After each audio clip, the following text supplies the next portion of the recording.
नाज़रीन, खुदावंद यीशु मसीह नासी के नाम में आप सबको सलाम। मैं आपका खादम, आपका होस्ट रेवरेंड डॉक्टर रॉबिन्सन अस्कर ईमान का सफ़र प्रोग्राम लेके आज फिर आपके सामने हाजिर हूँ।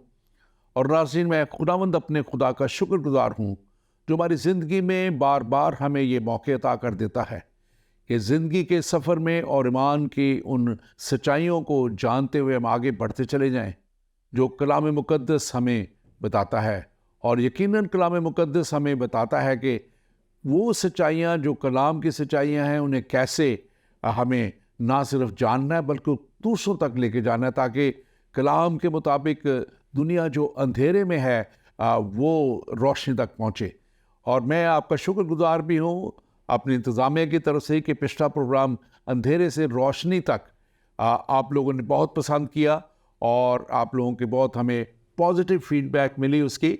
हम उसके लिए भी शुक्रगुजार हैं। और यही वो अंधेरे से रोशनी तक का सफ़र है जिसके लिए हम अक्सर आपको ये बताते रहते हैं कि कैसे कलाम मुक़द्दस और जो बाइबल मुक़द्दस है वो उस हमेशा की ज़िंदगी तक ले जाने के लिए आपकी मुआवन साबित हो सकती है। हमारा ये प्रोग्राम ईमान का सफ़र इसीलिए है कि हम आप तक ये कलाम की सच्चाइयाँ और कलाम की वो बातें पहुँचाते रहें, और ताकि आप चाहे किसी भी रंग, नस्ल या मज़हब से हैं, आप इन सच्चाइयों को जान सकें। और कलाम मुक़द्दस यानी बाइबल कहती है तुम सच्चाई को जानोगे और सच्चाई तुम्हें आज़ाद करेगी। और हम यही चाहते हैं, और हमारा खुदा यही चाहता है कि हम आज़ाद हों, हम हर तरह की इब्लीस की, तारीकी की, नापाकी की क़ुव्वतों से आज़ाद होकर खुदा के साथ उस बड़ी आज़ादी में जिसमें उसने हमें ख़रीदा है। हाँ जी, ख़रीदा मैं इसलिए कहता हूँ कि यीशु मसीह के कुर्बानी के वसीला से, यीशु मसीह के लहू के वसीला से और उसके सलीब पे कुर्बान हो जाने के वसीला से उसने हमें ख़रीदा है। इससे पहले कि मैं आज के टॉपिक की तरफ आगे बढ़ूँ, मैं आपको एक खुशखबरी भी सुनाना चाहता हूँ कि मेरी वो किताब जिसका मैंने एक दो दफ़ा ज़िक्र किया था, वो जो है किताब जो है एंड टाइम्स के ताल्लुक से, आखिर ज़माना में क्या होगा, वो पाकिस्तान में छप गई है उर्दू में। इंग्लिश में अभी छपना बाकी है, वो मोस्ट प्रॉब्ली अमेरिका से छपेगी और उसके इंतज़ामात हो रहे हैं। लेकिन उर्दू की ये किताब, उर्दू में जो किताब है ईमान का सफ़र से ही हमने जो प्रोग्राम किए थे, हमने तकरीबन 40 प्रोग्राम मैंने एंड टाइम्स पे किए, जिसमें मुख्तलिफ़ खादमीन आते रहे। ज़्यादातर डॉक्टर तहसीन गुल खान आते रहे और उनसे भी मैंने कुछ जो है बातें सीखी और फिर अपनी तहकीक करके और उसको आगे किताब को लिखा। और मुझे खुशी है कि डॉक्टर लियाकत कैसर और इसी तरह हमारे IFGF के चेयरमैन डॉक्टर जिमी तोरो और ग्लोबल मिशन के हेड डॉक्टर डैनियल हनाफी जैसे लोगों ने उसमें तारुफ भी लिखा, उसकी रिकमेंडेशंस भी लिखी हैं। तो मैं आप तक की किताब अब जल्द पहुंचेगी पाकिस्तान में, और दूसरे मुल्क ममालिक में भी हम इसको लेके आएंगे। और इसके साथ साथ आज मुझे नहायत ही खुशी है कि मेरे साथ स्टूडियो में आज इस प्रोग्राम के लिए मौजूद हैं पास्टर नवीद मलिक, जो कि अब स्वीडन में होते हैं, रहते हैं वहाँ पे, और खुदा के नहायत ही अच्छे खादम हैं और खुदा के कलाम का बहुत ही अच्छा मुशाहिदा रखते हैं। और आज हमारे साथ इस प्रोग्राम में बात करेंगे। और आज के टॉपिक हमारा है तूफ़ान और जहाज़ का टूटना। ये पौलुस रसूल का जो सफ़र है, और ये सफ़र अब आखिरी सफ़र है उनका, मिशनरी दौरों का जो सफ़र उनका था, 3 मिशनरी दौरे किए, लेकिन अब ये जो रिकॉर्डेड सफ़र है ये आखिरी सफ़र हमें उनका नज़र आता है, क्योंकि इसके बाद उनके जो दौरे थे वो हमें उस तरह नज़र नहीं आते। और वो जा रहे हैं अब रोम की तरफ, और रोम की तरफ कैसर के पास जाने के लिए जैसे खुदा का मंसूबा था उसको वो पूरा करने के लिए जा रहे हैं। और आज इस पर हम बात करेंगे कि कैसे उन्होंने, पिछले प्रोग्राम में हमने देखा था कि वो अब उस वक्त अग्रिप्पा बादशाह को वो आसमानी रोया जो उनको नज़र आई, उसके ताल्लुक से बताते हैं कि कैसे यीशु मसीह दमिश्क की राह पर उन पर ज़ाहिर हुए। और आज हम देखेंगे कि कैसे वही बड़ी गवाही जो है उसको वो आगे लेके चल रहे हैं। और आज जब हम ये सब प्रोग्राम की बातें करेंगे तो हम आइए वेलकम करते हैं पास्टर नवीद मलिक को। Pastor Naveed, welcome to the show, आपको वेलकम करते हैं। आप मज़ीद अपने ताल्लुक से कुछ बताना चाहें? एक तो आपका प्रोग्राम जो है मैं मसीही क्यों हूँ, वो ज़िंदगी टीवी पे आता है। हम उसके लिए भी खुदा का शुक्र करते हैं। इसके अलावा आप अपनी खिदमत जो है वो यूट्यूब और सोशल मीडिया के वसीला से भी करते हैं। आप उस ताल्लुक से बताइएगा और इस आज के उन्वान के ताल्लुक से भी बात कीजिए। सबसे पहले तो मैं खुदावंद का और उसके बाद आपका ममनून हूँ कि इस खूबसूरत प्रोग्राम में आपने मुझे दावत दी कि मैं आऊँ और इस प्रोग्राम में होकर जो कुछ खुदावंद मुझे अपने कलाम के मुताबिक रूहुल कुद्स की तहरीक से ख्याल बख्शे वो मैं अपने नाजरीन से शेयर करने वाला हो सकूं। मैं इस बात के लिए खुदावंद का शुक्र और खुदावंद की तारीफ करता हूं। और इसके साथ साथ आज का जो टॉपिक है वो बहुत ही अहम तरीन टॉपिक है। सफ़र ही होता है, खा वो उर्दू का हो खा वो अंग्रेज़ी का हो। ये वाकई मुश्किल तरीन सफ़र होते हैं, लेकिन खुसूसी तौर पर हम मुक़द्दस पौलुस रसूल के जो मिशनरी सफ़र हैं उनमें इस आखिरी सफ़र से मुताल्लिक़ बहुत कुछ है जो हमारे सीखने के लिए है। और इस अजीम शख्सियत की उस रोया में फरमाबरदारी के लिए भी कि मौत आंखों में आंखें डालकर देख रही थी, लेकिन इसके बावजूद जिंदगी के ताज के हुसूल के लिए मर्द खुदा पेशरफ्त था और अपनी मंजिल की तरफ जा रहा था। हम इस बात के लिए खुदावंद का शुक्र अदा करते हैं। और मैं छोटा सा खुदावंद का खादम, एक ऑर्गेनाइजेशन है इंटरनेशनली OM टीम, और स्वीडन की OM टीम के साथ मिलकर मैं महवे खिदमत हूँ। दुनिया में खुदावंद ले जाता है टीचिंग और प्रीचिंग के लिए। मैं इसके लिए खुदावंद का शुक्र अदा करता हूँ। Thank you very much pastor Naveed. आपके लिए, हम आपकी सारी खिदमत के लिए खुदा का शुक्र अदा करते हैं। और इसलिए भी कि जैसे खुदा ने पौलुस को एक रोया दे के खड़ा किया, आपको भी ये गैर कौम से खुदा लेके आया और उसने खड़ा किया। हम इसके लिए भी खुदा का शुक्र करते हैं। अब हमने पिछले प्रोग्राम में बात की थी कि कैसे ये अब एक दिलेरी के साथ पौलुस रसूल जो हैं वो अग्रिप्पा बादशाह के सामने हैं। और खाली वो ही नहीं है, उन्होंने एक बहुत बड़ी हाकिमों को और गवर्नर्स को और एक टीम को बुला के उनकी वहाँ पेशी होती है। और वहाँ पे वो खुल के बयान करते हैं कि कैसे यीशु मसीह मुझ पर जाहिर हुए। और आज जब हम इस बात को देखने हैं तो उसी को जब हम आगे चलते हैं, तो अगर आप इसकी तलावत कर दें 26वें बाब के से 19 से लेके 30 आयत तक, तो आसान हो जाएगा। श्योर। किताब मुकद्दस में यूँ लिखा है, रसूलों के अमाल 26 बाब और उसकी 19 से 30 तक।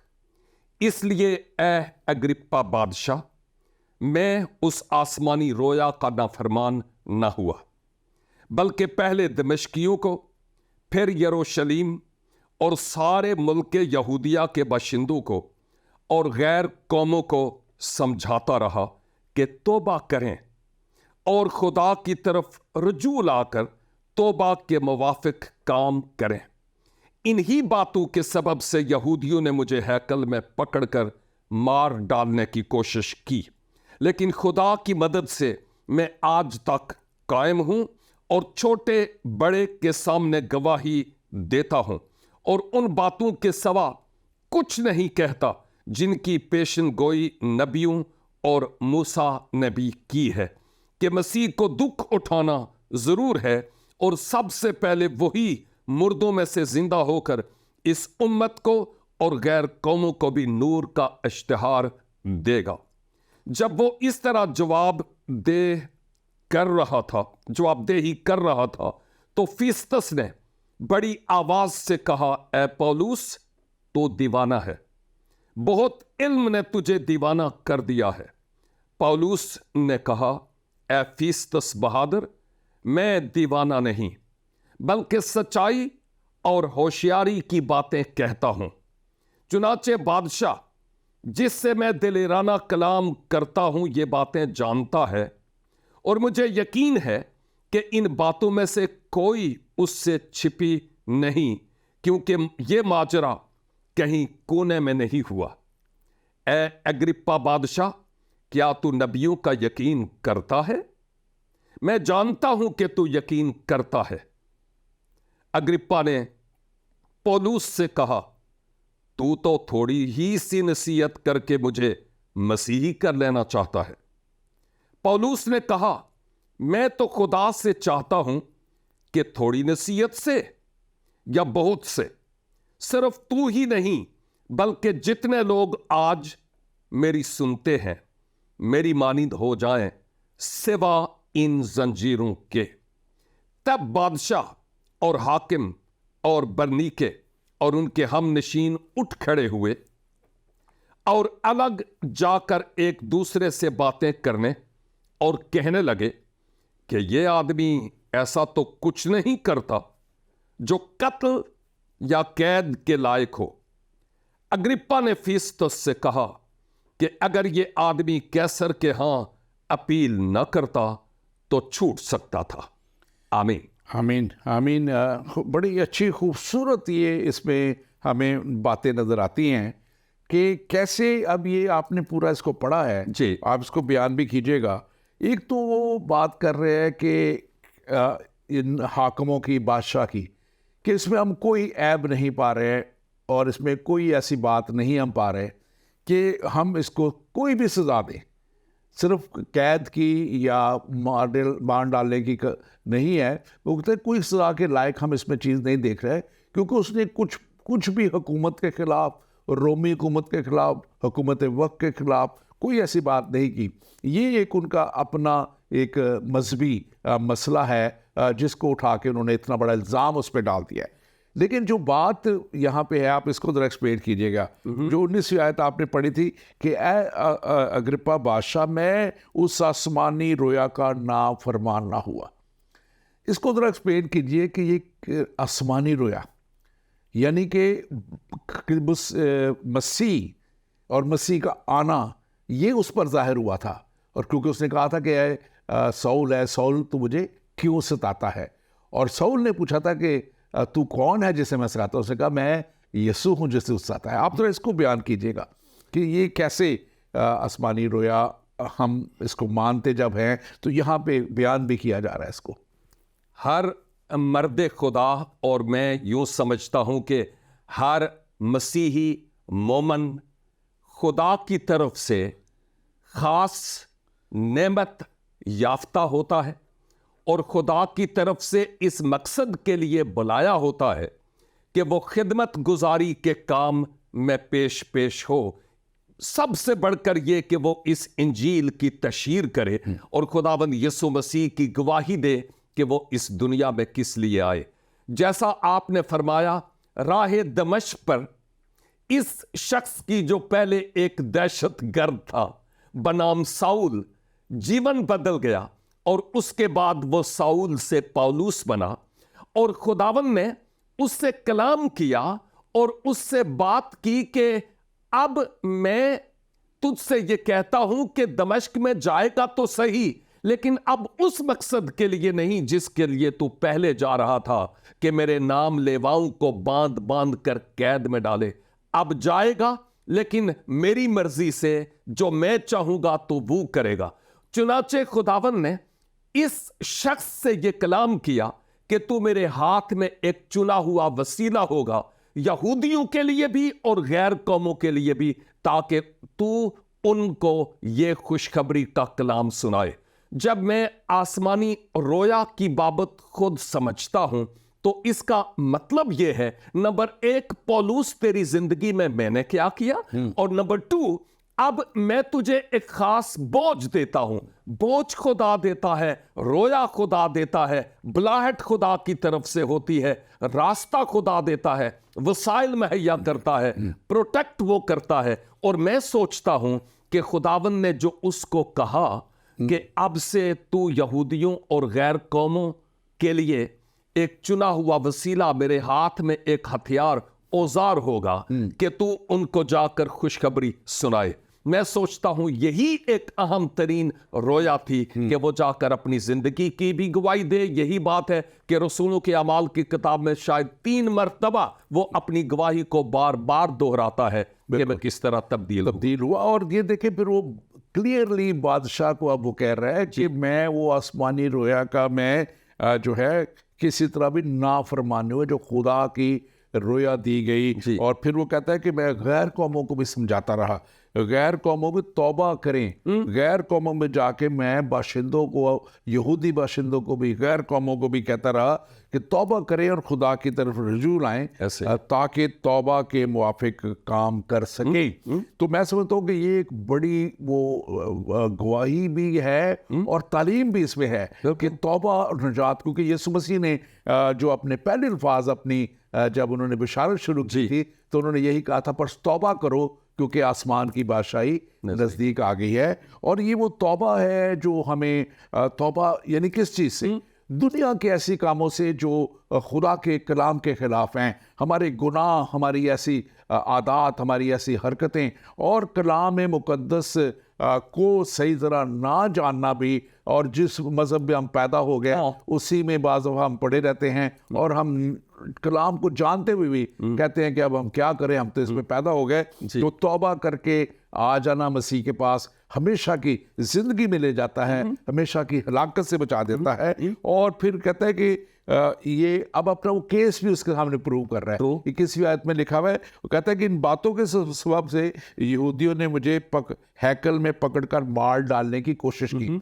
अब उनको वो ये भी बता रहा है कि ये गैर कानूनी काम कर रहे थे, मारना इनका हक नहीं, मारना इनको वाजिब नहीं, ये मुझे मारने तक आ गए थे और मारना चाहा भी था, लेकिन मेरे खुदा ने मुझे बचा लिया। और आपको पता है, अगर पिछले प्रोग्रामों में हमने बात की थी कि कैसे जब ये अंताकिया और उसके साथ वो लिस्त्रा में गए थे तो कैसे इनको जो है वो संसार किया गया था और फिर मुर्दा समझ के इनको शहर से बाहर फेंक दिया गया था। लेकिन खुदा ने, क्योंकि अभी इनसे काम लेना था, खुदा ने उनको एक नई जिंदगी दी।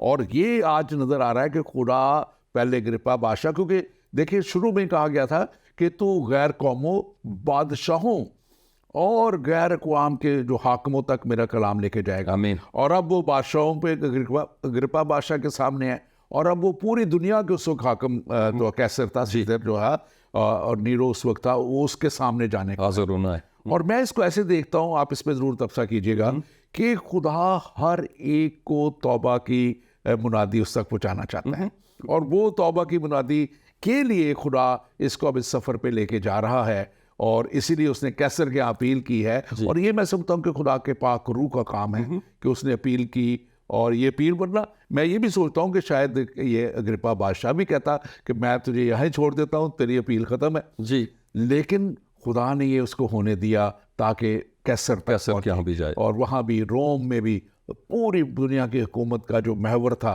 वहाँ भी खुदा का कलाम सुनाया जाए। आप इस पर ज़रूर बात कीजिए। मैं समझता हूँ कि पौलुस रसूल को जो खुदाबंद की तरफ से रोया मिली, और वो इकरार भी करते हैं कि मैं उस रोया का नाफरमान ना हुआ। एक बात तो ये है कि हम जितने भी खुदाबंद की तरफ से बुलाए हुए हैं, आज इस मादा परस्ती के दौर में अपने आप की बाबत ये ज़रूर सोचना चाहिए कि क्या वाकई मैं खुदा की तरफ से बुलाया हुआ हूँ।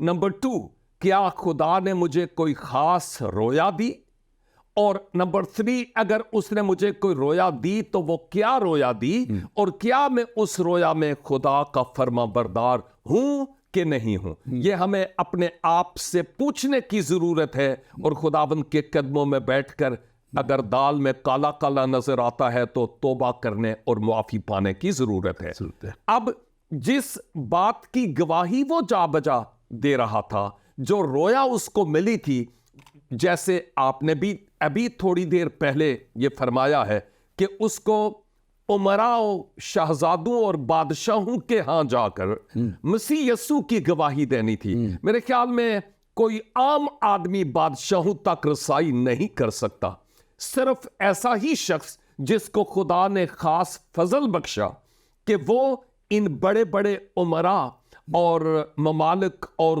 कौमों के हाकिमों के सामने जाए। और इवन पहले भी कहा गया कि उसके सामने मौत खड़ी थी, और वो जानता था कि ये कैसर या जितने भी ये रोमी हुक्मरान हैं मेरा कुछ भी कर सकते हैं, लेकिन वो जानता था कि मेरे लिए आसमान से जो रोया मिली है, मुझे उसका फर्माबरदार होना है।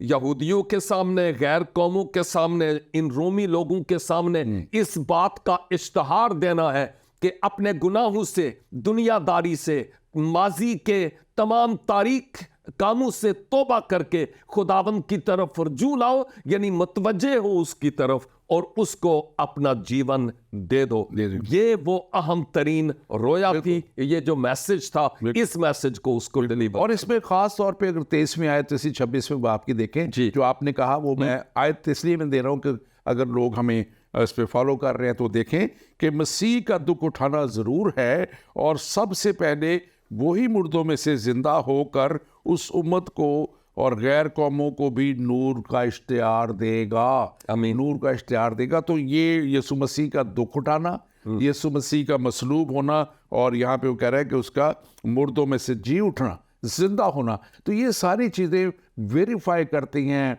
बताती हैं, बार बार बाइबल बयान करती है कि यीशु मसीह मसलूब हुए, दुख उठाया, मसलूब हुए और फिर जिंदा हुए। और यहाँ वो बादशाह के सामने अब कह रहा है, अब ये वो बादशाह है जो सारी हिस्ट्री को जानते हैं जी। ये वो बादशाह है जो अभी यीशु मसीह के इस सारी मसलूबियत को चंद साल हुए, 20-25-30 सालों का ये वाकया है, कोई ज़्यादा पुराना वाकया नहीं है। और उसमें वो जानते हैं और उनके सामने ये खड़े बातें कर रहे हैं वो। और ये रोमन हिस्ट्री बयान करती है, अगर इसको देखें कि कौन पौलुस का इनके सामने पेश होना, ये सारा रोमन हिस्ट्री में लिखा हुआ है, और कैसे वो कैसर तक पहुंचा। और फिर वो एक बात खास जो यहाँ पे मुझे अच्छी लगती है कि अब वो उसके अग्रिप्पा बादशाह की तरफ होता है और उसको इन्वॉल्व करता है, कहता है अग्रिप्पा बादशाह, तू तो जानता ही है कि नबियों ने और मूसा ने, ये सब नबियों ने, मूसा ने ये जो है इसकी नवीद दी थी, उनके थ्रू प्रोफेसी हुई थी, उनके थ्रू नबूवतें हुई थी कि मसीहा आएगा। तो मैं तो उसी मसीहा की बात करता हूँ, लेकिन ये उस मसीहा को समझने से कासिर है। और आज भी बहुत सी दुनिया मसीहा को समझने से कासिर है। आप इस पर ज़रूर बात कीजिएगा, आप भी आए हैं, कैसे मसीहत में आए, इस तरह क्यों और कैसे लोग आ सकते हैं, आप इसको ज़रूर बयान कीजिए। बहुत सारे लोगों की तरह मैं भी एक ऐसा शख्स था जो अपने दीन और अपने मज़हब के एतबार से इन यहूदियों की तरह अपने आप को सही जगह पर पा रहा था। लेकिन एक मर्द खुदा ने, चूंकि टाइम शॉर्ट है, बात मुख्तसर है, एक मर्द खुदा बरसों के बाद, इस सोच के क्रिएट होने के बाद, शहर लाहौर जो पाकिस्तान का दिल है, वहां मुझे मिला। और उसने मुझसे यह पूछा कि भाई एक बात का जवाब दे दो कि अगर तुम आज इस दुनिया से चले जाओ, मर जाओ, तो मरने के बाद तुम जाओगे तो कहां? मेरे होश उड़ गए कि मैं क्या जवाब दूं। और फिर उस शख्स ने बड़े स्माइल देते हुए, मुस्कुराते हुए मुझे यह कहा कि क्यों नहीं जिस किसी मजहब के तुम पैरोकार हो उसके उलमा से जाकर पूछो कि उनका क्या जवाब है। और तकरीबन 10 दिन मुख्तलिफ उलमा से मिलने का इत्तफाक हुआ कि जनाब अगर मैं आज दुनिया से चला जाऊं तो कहां जाऊंगा, आप कहां जाएंगे? और वो कहने लगे, देखिए एक दायरा के अंदर रहकर सोचो, इस दायरे से बाहर सोचोगे ना तो तुम गोया इस दीन और इस मजहब से खारिज हो जाओगे। दोबारा खाली हाथ लेकर उस मर्द खुदा के पास आया। उसने इंजील मुकद्दस बजरिया यूहन्ना के जो लिखी गई उसके 14 बाब और उसकी 6 आयत पर उंगली रखी और मुझे कहा कि तिलावत करो, जहां पर मसीह खुदावन ने कहा था, आज भी लिखा हुआ है और आज भी खुदावन यीशु मसीह की ये एलानिया दावा भी है और दावत भी है कि राह और हक और जिंदगी मैं हूं, मेरे वसीला के बगैर कोई बाप के पास नहीं आता।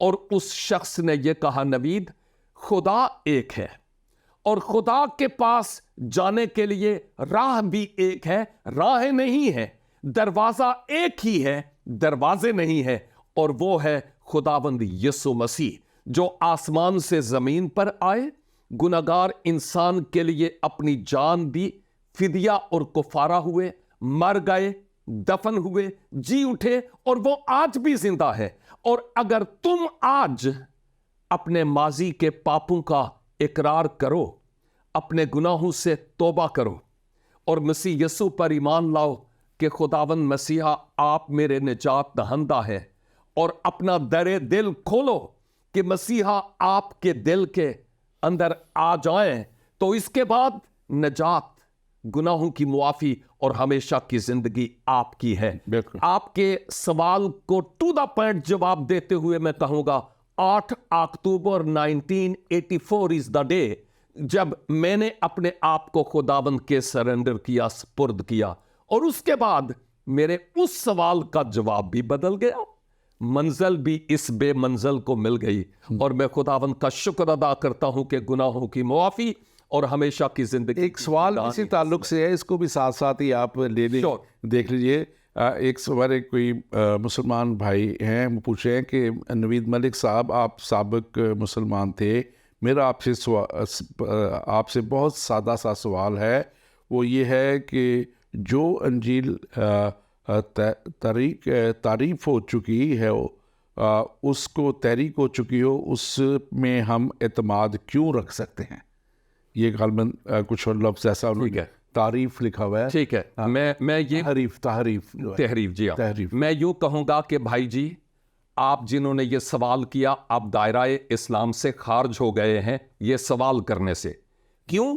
इसलिए कि आप कुरान हकीम के बिल्कुल बरखिलाफ बात कर रहे हैं कि इंजील तहरीफ हो गई है। ये तो वो किताब है जिसकी आपकी मोतबर किताब ये जवाब देती है कि जनाब इस किताब पर ईमान ना लाए तो तुम परले दर्जे की गुमराही में हो। तो फिर आपको मैं और क्या कहूं? अगर आप इस दायरे से निकल नहीं गए तो और मैं क्या कहूं? जब आप अपनी किताब की बात को ही नहीं मानते तो फिर क्या होगा? और फिर आपकी किताब, खैर मुझे तो उसकी कोई जरूरत नहीं है, अगरचे मैं उसकी रेस्पेक्ट करता हूं, लेकिन एक बात जरूर कहूंगा कि आपकी अपनी किताब कहती है कि जितनी किताबें इससे पहले आई उनमें नूर और हदायत है, और अगर आप उनकी नफी करते हैं तो मेरे भाई आप दायराए इस्लाम से खारिज हो गए हैं। मेहरबानी करके आप खुदाबंदे पाक के कलाम की तरफ रुजू लाए, और जिन किताबों की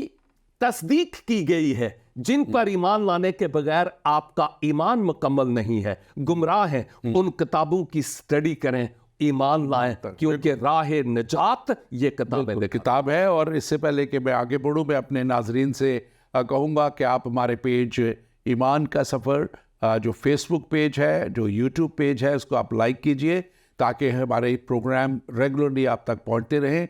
और इसके साथ साथ हमारा पाक ज़िंदगी पेज है, उसको लाइक कीजिए। हमारा ज़िंदगी टीवी का ऐप है, आप उसको डाउनलोड कीजिए। और इसके साथ साथ हमें आप एशिया सेट 7 पे देख सकते हैं। आपको बताते चले कि अब काफ़ी अरसे से हम पिछले 2 माह से हम पाक सेट से एशिया सेट पे आ चुके हैं, और आप इस पे हमारे प्रोग्राम को आप देख सकते हैं। और बहुत सी और सोशल मीडिया के प्लेटफॉर्म है जहाँ पे हमारा प्रोग्राम आपको मिलता है। मैं फिर आपका शुक्रिया अदा करता हूँ। आप हमें सवाल भेजते हैं, आप हमारे प्रोग्राम को पसंद करते हैं।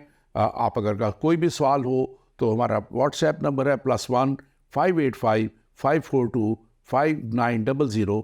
ये हमारा ख़ास नंबर है आज के प्रोग्राम के लिए, जिस पे आप हमें सवाल भेज सकते हैं। जैसे अभी ये मैं सवाल आया था, आप भी कोई सवाल अगर हो तो आप हमें ज़रूर भेजिएगा।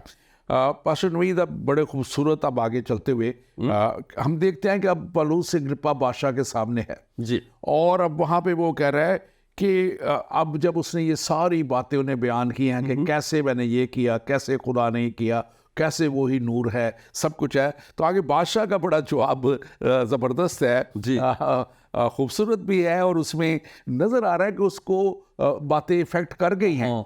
लेकिन वो कहता है 28वीं आयत में 26वें बाब की लिखा है, अग्रिप्पा बादशाह ने पालूस से कहा, तो थोड़ी ही सी नसीहत करके मुझे मसीही कर लेना चाहता है। इसका मतलब वो थोड़ी बात तो थी लेकिन असरअंदाज हो गई, काम हो गया, हकीकत तक पहुंच गया वो, क्योंकि वो यहूदी था जी। और उसने जो रेफरेंस दिया था कि तू तो जानता है कि नबियों के वसीला से, मूसा के वसीला से ये कहा गया था कि मसीहा आएंगे। और फिर पालूस ने उससे कहा,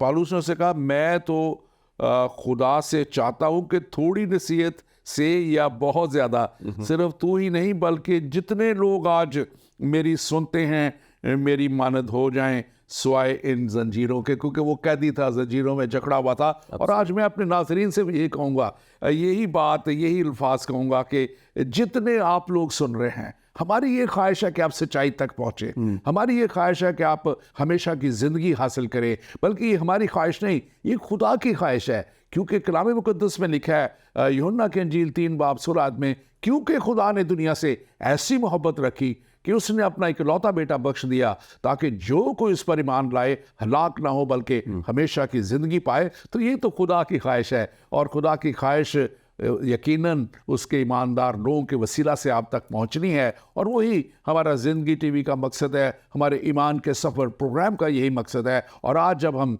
यहाँ बैठे हैं तो हमारा भी यही मकसद है कि आप तक हमेशा की ज़िंदगी की बातों को पहुँचा दें, जैसे पौलुस अग्रिप्पा बादशाह और बहुत से और हाकिमों और गवर्नर्स के सामने अब ये कलाम ज़िंदगी का पेश कर रहा है। और लिखा है आगे 30वीं आयत में, तब बादशाह और हाकिम और बरनीके और उनके हमनशीन उठ खड़े हुए। और आगे आपने पढ़ा था जैसे कि वो कहते हैं कि हम इसमें किसी किस्म की कोई ऐसी बात नहीं चाहते। अब ये बरनीके वो है जो अग्रिप्पा बादशाह की बहन है जी। और लेकिन वो उसका कहते हैं कि कोई अच्छा वो कैरेक्टर नहीं बयान करती रोमन हिस्ट्री। हाँ, गो के बाइबल इसके ताल्लुक से कुछ नहीं बताती, जी। लेकिन वो लोग भी इस बात पर मुत्तफिक हैं जी। कि ये खुदा का नाम लेता है, खुदा की बात करता है। और अब वो कहता है क्योंकि तूने कैसर के यहाँ अपील की है, तुझे हम कैसर के यहाँ अब हम भेजते हैं। और यहाँ से उसका वो सफ़र शुरू होता है जिसके लिए हमने कहा कि अब वो तूफ़ान और तूफ़ानों की जब बात होती है तो आप समुंदर में, जब मैंने बहुत गया हूँ समुंदरों में, क्रूज़ भी किया है, तो जब हर तरफ पानी ही पानी हो और अगर जब वो लहरें बहुत बड़ी बड़ी आ जाएं तो मैं समझता हूँ कि वो बहुत ही ख़तरनाक होता है। और आप 2000 साल पहले की बात करें, अभी तो हमारे पास वो बड़े बड़े क्रूज शिप्स नहीं हमें नजर, उस वक्त तो बड़े छोटे छोटे जहाज़ होते थे जो हचकोले खाते थे, टूटने का खतरा होता था, बहुत कुछ होता था। और ये अब सफ़र शुरू कर किया है अब इसने, और ये जहाज़ मालदार जहाज़ है जिसमें बिल्कुल वो जाती हैं और खुराक जा रही है और लेके जाते थे। उस वक्त पैसेंजर जहाज नहीं होते थे, इसी में ही वो बिठा लिया करते थे। और इसमें 276 लोग उसके साथ हैं। इसका मतलब है कि काफ़ी बड़ा जहाज़ होगा जिसमें बहुत सा गेहूं भी जा रहा है और वो भी है। और अब हम जब इसको देखते हैं कि अब ये उस सफ़र पे जा रहा है, जो मैं कहता हूँ कि ये खुदा की मर्जी थी। लोग कहते हैं कि शायद पौलुस ने कह दिया कि वहाँ जाएंगे, लेकिन ये खुदा की मर्जी थी। जैसे मैंने शुरू में भी इब्तिदाई में कहा कि वहाँ तक पहुँचे कलाम जो पूरी दुनिया का हाकिम उस वक्त का।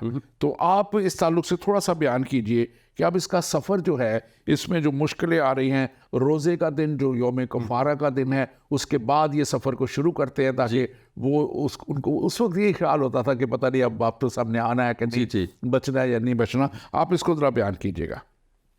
मैं यहाँ पर यूँ कहना चाहूँगा कि 26 बाब के इख्तिताम पर जहाँ कुछ और लोग भी अब पौलुस की बाबत पॉजिटिव रिस्पांस देने लगे, मुस्बत उनकी सोच थी कि हमें कोई ऐसा ऐब नहीं लगता जिसके सबब से ये वाजिबुल कत्ल हो या इसको ख़त्म कर दिया जाए, ऐसी कोई बात नज़र नहीं आती।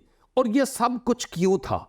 मुझे अहद अतीक की एक बात याद आ रही है बुजुर्ग सुलेमान के ज़रिया से, कि जब इंसान की रविश खुदा को पसंद आ जाए तो उसके दुश्मन भी उसके दोस्त बन जाते हैं। तो मैं सोचता हूं कि मुकद्दस पौलुस का दिल खुदा के दिल के साथ मिलकर धड़कता था और वो जानता था कि मारने वालों से बचाने वाला ज्यादा जोर आवर है और कुव्वत वाला है, और मुझे उसके पीछे चलना ही चलना है, खास जिंदगी में कितने ही तूफान क्यों ना आए। और मैं यही बात कहते हुए अपने नाजरीन से भी कहूँगा कि अजीज़ों, ये जो मसीही ज़िंदगी है ये फूलों की सेज नहीं है, ये कांटों की शाहरा है। इस ज़िंदगी में बहुत से तूफान आएंगे कि इस दुनिया के समुंदर में आपकी शिप को, आपके ईमान की नाव को गर्काब करने के लिए, लेकिन आप अपनी निगाहें ईमान के बानी और कामल करने वाले यीशु की तरफ तकते रहें, खा कुछ ही क्यों ना हो, अगर खुदा की मर्जी होगी तो यकीनन वो बचाकर आइंदा अपने जलाल के लिए खर्च करेगा। और अगर खुदा की मर्जी इसी में है कि हमारी रेस खत्म हो, तो भी खुदावंद का शुक्र अदा करें और हम किसी भी सूरत में ईमान की इस जंग को ना हारें। Thank you very much. आपने बड़ा खूबसूरती से बात बयान की है और यहाँ पे ऐसी कोई मैं टच करने वाला था, क्योंकि यहाँ पालूस अब बहुत अपने इन तकरीबन 60 से ज़्यादा सिपाही थे, क्योंकि सूबेदार जो था इसके अंडर 60 सिपाही हुआ करते थे। एक सेंचुरियन जो होता था सूबेदार, और वो भी हैं, फिर वो लोग भी हैं, मलाह भी है और दूसरे भी हैं, और वो सारे 276 लोग हैं। और अब वो काफ़ी दिन तक आगे जब हम देखते हैं 9वीं 10वीं आयत में 27वें बाब में कि काफ़ी दिन गुजर जाने के बाद वो तूफान में घिर गए हैं, मुश्किलों में हैं। और यहाँ पे लिखा हुआ है कि यहाँ पे अगर 9वें बाब की 27वें बाब की 9वीं आयत को देखें कि बहुत अरसा गुजर गया और जहाज़ का सफ़र ख़तरनाक हो गया और नुकसान। तो वहाँ पे पालूस अब 10वीं आयत में यहाँ पे लिखा हुआ है, आए साहिबो मुझे मालूम होता है कि इस सफ़र में तकलीफ़ और नुकसान ना सिर्फ माल और जहाज़ का बल्कि हमारी जानों का भी होगा। और मैं समझता हूँ कि ये वो खुदा के पाकरों की रहनुमाई से वो बात कर रहा है और उनको वॉर्न कर रहा है। उसने उनको पहले भी वॉर्न किया था एक आध दफ़ा जगह पे, लेकिन अब यहाँ पे हम देखते हैं कि यहाँ पे खुदा एक ख़ास काम कर रहा है जी, कि ये जो सूबेदार है उसके दिल में इसके लिए एक खुदा जगह पैदा करता चला जा रहा है। सफ़र से पहले भी उसने पौलुस को कहा कि तू अपने लोगों से, अपने दोस्तों से जा मिल के आना, तो जा मिला। ज़ाहिर है उसने अपने सिपाही साथ भेजे होंगे जी। और अभी भी किसी भी कैदी को तो कोई अपने साथ ले जाने वाले जो है वो नहीं दिए जाते। लेकिन यहाँ पे जो इस किताब के लिखने वाले मुकद्दस लूका तबीब हैं वो इनके साथ है, और एक और शागिर्द इनके साथ है जो इनको खिदमत गुजार के तौर पे साथ अलाउ कर दिए गए हैं। तो ये मैं समझता हूँ कि खुदा का एक ख़ास फजल है जो आप जैसे बयान कर रहे थे कि जब हम उसके पास आ जाते हैं, खुदा के साथ चलते हैं, तो खुदा का रहम और उसका फजल जो है वो हमारे साथ हो जाता है। और जब हम इसको देखते हैं, आप बल्कि पढ़ दीजिए अगर 27वें बाब की 14 से 20 आयत तक। ओके। अमाल 27 बाब की आयत 14 से यूं लिखा है, लेकिन थोड़ी देर बाद एक बड़ी तूफानी हवा जो योरकलोन कहलाती है क्रीते पर से जहाज पर आई, और जब जहाज हवा के काबू में आ गया और उसका सामना ना कर सका तो हमने लाचार होकर उसको बहने दिया और गोदा नाम एक छोटे जजीरा की आड़ में बहते बहते हम बड़ी मुश्किल से डोंगी को काबू में लाए। और जब मल्लाह उसको ऊपर चढ़ा चुके तो जहाज की मजबूती की तदबीरें करके उसको नीचे से बांधा और सुरतुस के चोर बालू में दहस जाने के डर से जहाज का साजो सामान उतार लिया और उसी तरह बहते चले गए। आगे यहाँ तक ही हम पढ़ लेते हैं, ठीक है। इससे पहले कि हम इस पे तबसरा करें, बात करें, बड़ी खूबसूरत चंद पॉइंट्स हैं इसमें हम कनेक्ट करते हैं, लेकिन हमारे पास 2 सवाल है। आप इनको भी ले लेते हैं। एक सवाल ये है, इसका आप जवाब दीजिए। कुरान मुसलमानों के बारे में क्या कहता है जो बाइबल मुकद्दस पर ईमान नहीं रखते? तो आप इसका पहले जवाब दे दीजिए, फिर आगे बढ़ते हैं। कि तुम पहले दर्जे के गुमराह हो। मेरे ख्याल ये बिल्कुल आसान जवाब है। कि वो जो बाइबल मुकद्दस पर ईमान नहीं रखते वो पहले दर्जे के गुमराह हैं। बिल्कुल। मैं इसलिए इसको रिपीट किया क्योंकि ये सवाल मैंने पढ़ा नहीं था, वो कि आप इसका जवाब दे चुके थे। अब आगे एक और है। मेरा सवाल है कि अगर ईमान अनदेखी चीज़ों का सबूत है, जैसे इब्रानियों 11 बाब पहली आयत में लिखा है, तो ईमान का सबूत मांगना किस हद तक ठीक है? इसका आप क्या जवाब देंगे? जब ईमान का सबूत मांगा जाता है तो मुझे एक बात तो जरा सोचने पर मजबूर कर रही है कि जिन साहब ने सवाल किया है, मुझे नहीं मालूम कि वो इस वक्त क्या सोच रहे थे। मैं सोचता हूं कि ईमान है ही यही कि वो चीजें जो आपने देखी नहीं और उम्मीद किए हुए हैं, उन चीजों का यकीन और एतमाद करना, यही ईमान है। मसलन मैंने खुदावन यीशु मसीह को नहीं देखा, उस वक्त में था नहीं, मैंने खुदा को नहीं देखा, मैंने नए यरूशलेम को नहीं देखा, मैंने आसमान को नहीं देखा और उस सोने की बनी हुई सड़कों को नहीं देखा, लेकिन ये वादे खुदा के कलाम में मौजूद हैं। लेकिन मेरा ईमान है कि वो तमाम लोग जो मसीह यीशु में हैं, उनके लिए ये वादे हैं और मैं ईमान के साथ उनको रिसीव करता हूं और मैं इस बात का यकीन रखता हूं कि जिन बातों का वादा खुदा ने अपने पाक कलाम में किया है, वो बातें जरूर पूरी होगी। अब इस जमीन में रहते हुए अगर मैं कहूं कि ए खुदा मुझे ईमान का कोई निशान दिखा, तो गोया ये खुदा को आजमाना होगा। हमें बासानी खुदावंद के अपने आप को ताबे करने की जरूरत है।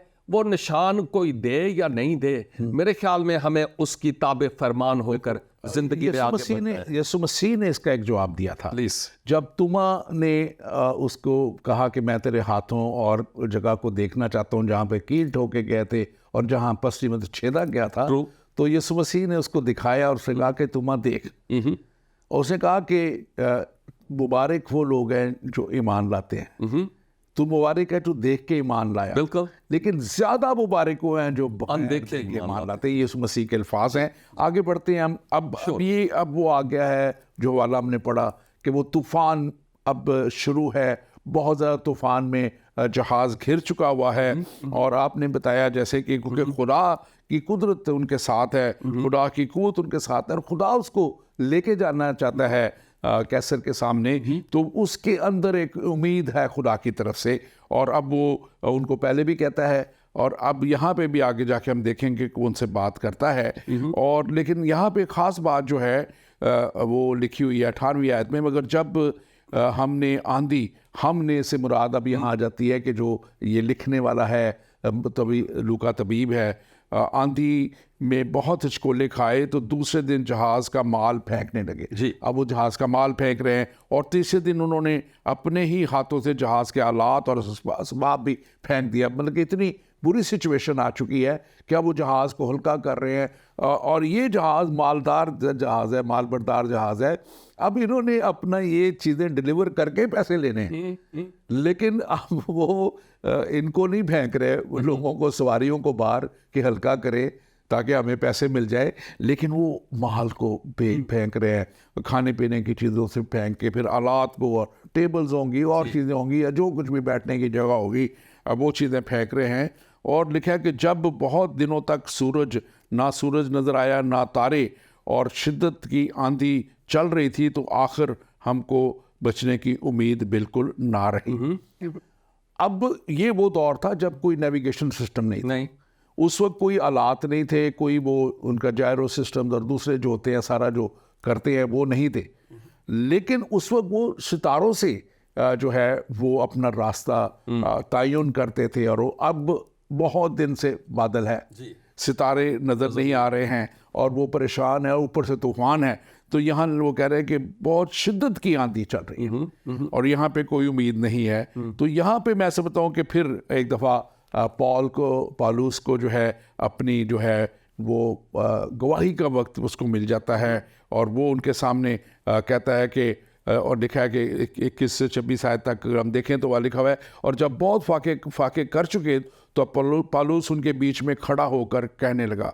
अब ये देखें सिचुएशन, वो कप्तान नहीं है जहाज़ का और वो कोई हाकम या कोई ओहदा नहीं रखता है, लेकिन अब वो खुदा का बंदा है, खुदा की कुदरत से भरा हुआ है, वो चार्ज संभाल रहा है अब जहाज़ का। अब ये चार्ज वो कैप्टन से निकल के उसके हाथों में आ चुका है और अब वो कह रहा है कि उनको बताता है कि खुदा ने इसमें आगे जब हम पढ़ते हैं तो लिखा है कि खुदा का फरिश्ता उसके पास आता है और खुदा का फरिश्ता उसको बताता है कि तू फिक्र ना कर, तुझे जो है कैसर के सामने, बल्कि इस आयत को मैं जल्दी से पढ़ देता हूँ क्योंकि लिखा है इसकी 24वीं आयत में, 27वें बाप में और 23वीं आयत से पढ़ लेते, क्योंकि खुदा ने जिसका मैं हूँ और जिसकी मैं इबादत करता हूँ उसके फरिश्ता ने इसी रात को मेरे पास आकर कहा, आए पौलुस ना डर, ज़रूर है कि तू कैसर के सामने हाजिर हो, और देख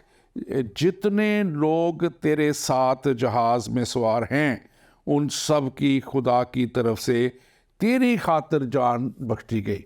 अब ये बड़ी खूबसूरत यह बात है। पहले तो खुदा का फरिश्ता उसको हर तरह की जो है ना डर और खौफ से निकालने की कोशिश बता रहा है, एक तसल्ली इत्मीनान दे रहा है। फिर उसको ये भी नवीद देना कि तेरी खातिर ये 276-75 लोग जो और हैं इनकी जान भी बच रही है।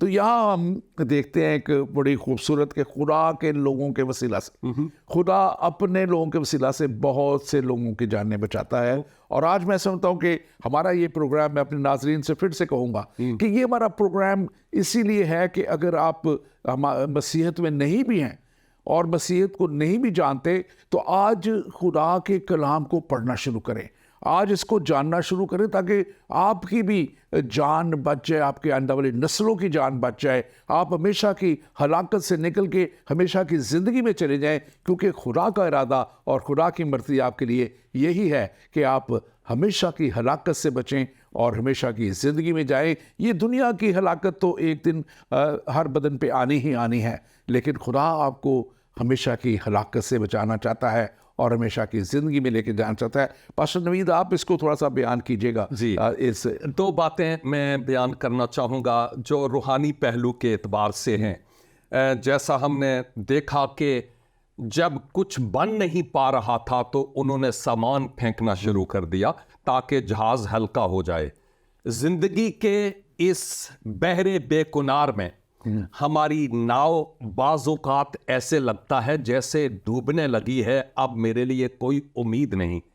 मेरे भाई और मेरी बहन, अगर आज आप अपने आप को कुछ इसी तरह की सिचुएशन में पाते हैं जहां पर यूं लगता है कि अब जितने भी मेरे पास हरबे थे सारे रास्ते इख्तियार कर लिए, अब मेरे पास कोई उम्मीद नहीं, और मैं फिर भी कहूंगा अपने जीवन की नाव में देखिए कौन सी ऐसी बातें हैं, कौन सी ऐसी आदतें हैं, कौन से ऐसे गुनाह हैं जिनको फेंकने की जरूरत है।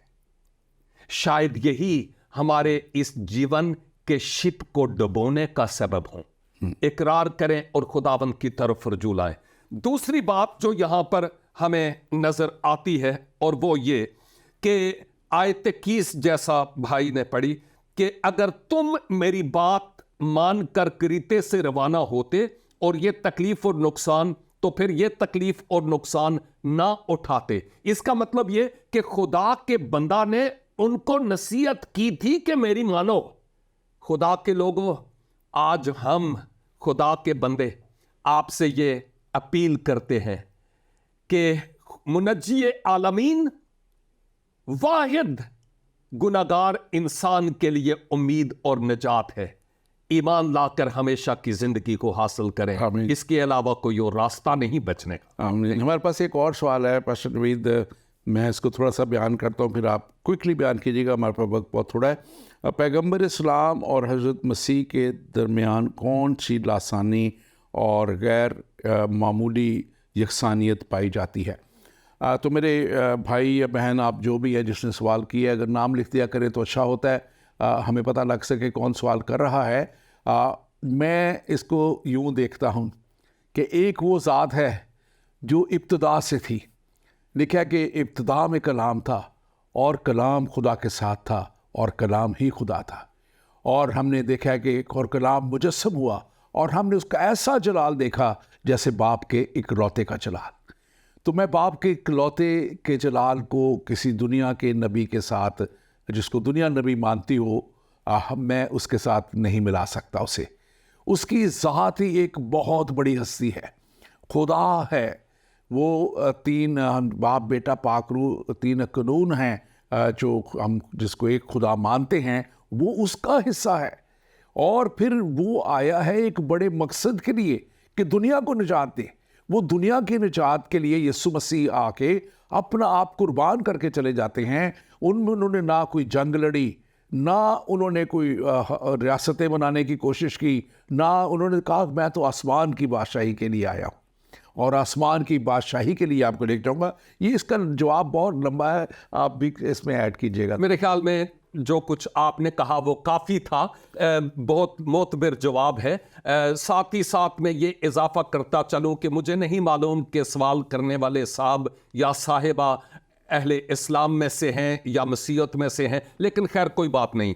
जहाँ तक पैगम्बर इस्लाम के बारे में बात है, मेरे ख्याल में बेहतर है कि आप खुद ही इस बात के बारे में जायज़ा लें कि वो क्या थे, क्योंकि मैं मसीह का मनाद हूँ, ठीक है। और खुदावंद यीशु मसीह वो शख्सियत है जो जमीन की खाक से नहीं पैदा हुए, वो रूह कुद्स की तहरीक से पैदा हुए। नंबर 2, वो मर्द और औरत के मिलाप से पैदा नहीं हुए, बल्कि वो खुदा के रूह की तहरीक से मौजूजाना तौर पर पैदा हुए। नंबर 3, आपने जीवन में किसी तरह कोई गुनाह नहीं किया है, इस बात को भी समझने की जरूरत है। नंबर 4, वो आसमान से आए, इसलिए आसमान पर जाने की राह को जानते हैं। नंबर 5, आप सिर्फ जब इस दुनिया में आए तो मर गए, लेकिन अपने किसी पाप के सबब से नहीं मरे, बल्कि मेरे और दुनिया के जहान के पापों के लिए आप मर गए। और फिर अगला नंबर, आप मरे तो मरे ही नहीं रहे जैसे बाकी मरे, बल्कि आप मुर्दों में से जी भी उठे। और हमारी उम्मीद ये है कि आप बहुत जल्द बादलों पर आ रहे हैं। किसकी तमसील किस से दूं, आपने मुझे हैरान कर दिया। मसीह की ज़ात अक़दस में बहुत कुछ है जो बहुत सारे और प्रोग्राम्स हम ऑलरेडी बयान कर चुके हैं। ये मुख्तसर सी झलक थी। Thank you very much pastor Naveed. और क्योंकि हमारे पास इख्तितामी लम्हात हैं जी। अब ये जहाज़ यहाँ पे हम देखते हैं जिस पे वो जा रहे हैं, बड़ी मुश्किल में है, मुसीबत में फंसा हुआ है, जैसे हमने पढ़ा सब कुछ वो फेंक रहे हैं, फिर वो चट्टानों से टकरा रहे हैं जहाज़। फिर उन्होंने नज़र आया उन्हें कि किसी इलाके के करीब हम पहुँच गए हैं, ये रात का वक्त था, इसलिए उन्होंने सुबह तक इंतज़ार किया ताकि कहीं वो टकरा न जाए इस चट्टान के साथ। और लिखा है कि ऐसी जगह पे जब वो देखा उन्होंने को करीब आ गई है जगह वैसा है, तो अब वो जो सिपाही हैं जी, अब उनको ये था कि कहीं ये जहाज टूटता है और ये कैदी भाग जाते हैं कुछ सिपाही, तो उस वक्त के लॉ के मुताबिक, कानून के मुताबिक जो किसी कैदी की सज़ा थी वो ही उन सिपाहियों को दी जानी थी। अब वो यहाँ पे कह रहे हैं अपने उसके सूबेदार को, अब वो कह रहे हैं कि और सिपाहियों ने ये सलाह, सिपाहियों की ये सलाह थी, ये 42वीं आयत है 27वें बाब की, और लिखा है कि कैदियों को मार डाले कि ऐसा ना हो कि वो तैर कर भाग जाए। लेकिन सूबेदार ने पौलुस को बचाने के घर से उनको इस इरादा से बाज रखा और हुक्म दिया कि जो तैर सकते हैं पहले कूद कर किनारे तक चले जाएं और बाकी लोग बाज़ तख्तों और बाज़ जहाज़ के और चीज़ों का सहारा लेकर पहुंच जाएं। और वो लिखा है सब सलामती से वो पहुँचे। अब पहले खुदा को हम देख रहे हैं कि पौलुस के वसीला से ये 276 जाने बच रही हैं। अब पौलुस के वसीला से अब ये कैदी सारे बच रहे, वरना इनको मार देने के लिए कहा गया था। और ये तकरीबन 70 से ज़्यादा कैदी बताए जाते हैं थे उस वक्त उनके साथ जो जा रहे थे, और भी कैदी थे, बहुत से जा रहे थे। और अब खुदा देखें कैसे उस सूबेदार को जो है वो अब उसके अंदर एक स्पिरिट ऐसी डाल रहा है कि वो कह रहा है कि नहीं ऐसा नहीं हम करते, इनको जाने दो। और आगे जाके भी हम देखते हैं कि इन्हीं के वसीला से, पौलुस के वसीला से ये उस जगह तक पहुंचेंगे जो हमारे अगले प्रोग्राम में हम उसको शेयर करेंगे। लेकिन अब यहाँ हम देखते हैं कि जब वो कूद के पहुंचे हैं तो ये वो जगह है जहाँ आप भी जा चुके हैं और मैं भी जा चुका हूँ, और वो जगह भी हमने देखी है। और लिखा है 28 बाब की वाली आयत में, जब हम पहुँच गए तो जाना के इस टापू का नाम मल्ते है, यानी माल्टा जिसको हम कहते हैं, और यहाँ पे वो पहुँचे हैं।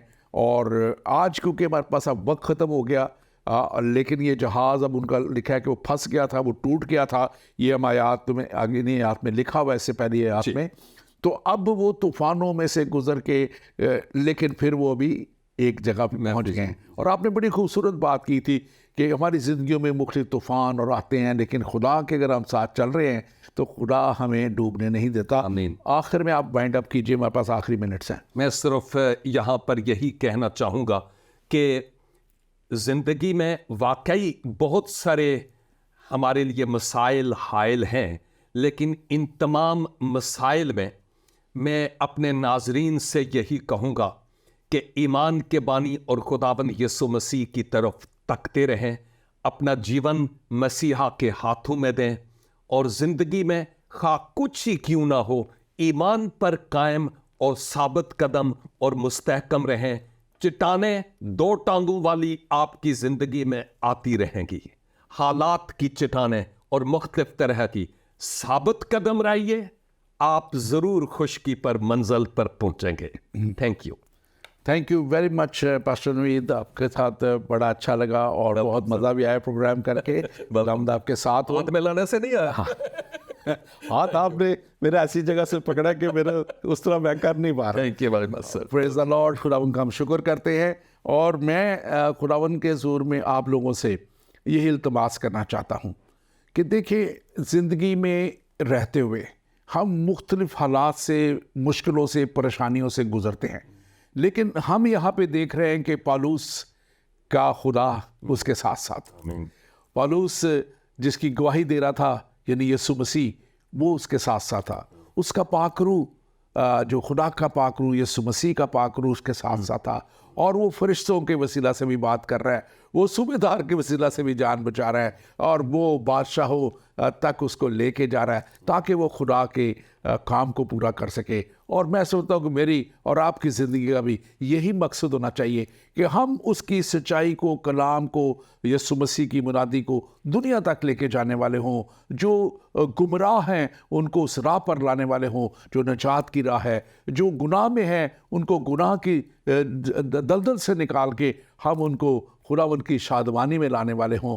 और यही वो शादमानी है, यही वो खुशी है जो खुदावंद हमारी ज़िंदगियों में देखना चाहता है। खुदावंद चाहता है कि हम शादमान हों, हम खुश हों और हम उसके साथ साथ चलने वाले हों। लेकिन एक ऐसी कुव्वत है जो इब्लीस की कुव्वत है, जो शैतानी कुव्वत है, जिसको हम बहुत से लोग काले इल्म और दूसरी चीज़ों से आजकल खुशी हासिल करना चाहते हैं, लेकिन वो तो हमेशा की और ज़्यादा हलाकत में आपको लेके जाएंगे। एक जो हमेशा की खुशी, हमेशा की शादमानी, अगर आप हकीकी तौर पे हासिल करना चाहते हैं तो हकीकी शादमानी और हकीकी खुशी खुदावंद के इस कलाम में, जिसको हम कलाम मुकद्दस कहते हैं, बाइबल मुकद्दस कहते हैं। और बाइबल मुकद्दस आज हमें इन शागिर्दों के ताल्लुक से जब हम बात कर रहे हैं, उमाल की किताब में से और रसूलों के माल से, कि कैसे इन्होंने वो सब मुश्किलें, दुख, परेशानियां सह के भी उस नजात के कलाम को